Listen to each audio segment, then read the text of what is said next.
what a day having a conversation with you. Well, what a day. Your Excellency, the World Bank says there are 4 elements of governance. There is accountability, there is transparency, there is participation, and I'll let the other one go because I've forgotten it. But Your Excellency, we cannot ask more than that from the government. Accountability and the government that is transparency. That's right. A lot of our youths sitting in this room, not everybody, but I know a lot of us, probably we lack a deep sense of ownership of this country. I'm speaking on behalf of a lot of people who are not in this room. Your Excellency, beyond those doors, there are millions of people who are not happy. People who are angry as I speak. And if you ask them, what's the problem? Governance.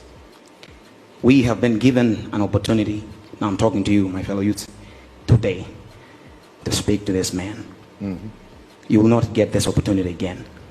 So we cannot be in this room and ask petty questions. You must ask what you need to ask, what you know is happening out there. If you don't, we are doomed. Your Excellency, I'm a 34-year-old Malawian man who has no other home other than this one, Malawi. Absolutely. Your Excellency, I'll tell you that I'm a man who has mixed emotions. The first emotion, I am confused. The second emotion, I am disappointed. The third emotion, I have hope. Because if we don't have hope, then we're lost. So I'm glad that we're in this room because of hope. However, Your Excellency, I would also want to touch on the issues of politics in this country. When we look at leaders, allow me to quote a line from the Quran. My 2 most favorite books in the world are the Quran and the Bible. And the Quran says about leaders, leaders must be able to inspire their followers. If we look at our leaders, the crop of our leaders in Parliament, I believe that the youth are probably wanting to go into Parliament because it seems like the quickest way one gets to riches. When we talk about our ministers, our members of Parliament, these are people that it is public knowledge that their pay is anything less than 3 million Malawi kwacha. But their lifestyles, the houses they buy, the fleet of cars that they buy, how do they do this? Your guess is as good as mine.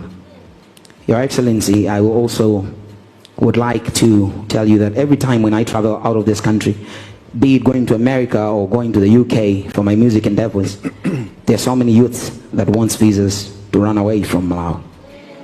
I cannot be proud to live in a country where every youth that I meet wants to run away. And Your Excellency, finally, allow me to quote the Bible. In the Bible, in the book of Luke, chapter 7, verse 22, there's a story of a man, John the Baptist.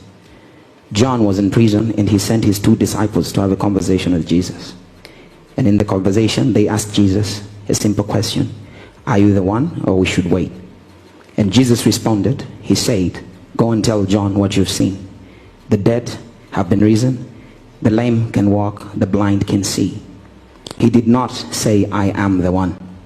Your Excellency, if we ask you the same question, are you the one?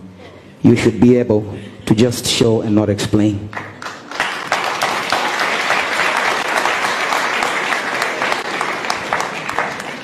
And finally, Your Excellency, you've been in office for more than 4 years.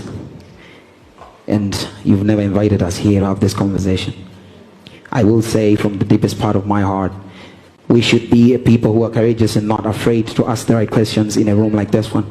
Because we will not get this opportunity again. Your Excellency, you're just 6 months away from the general election. You might not be the man who sits in that seat after 6 months. We are having a conversation with you. Inshallah, God willing, if you return to that seat after 6 months, we might benefit because we're discussing with you. But inshallah, God willing, if you don't return, then this gathering is just another show. Thank you so much. God bless you.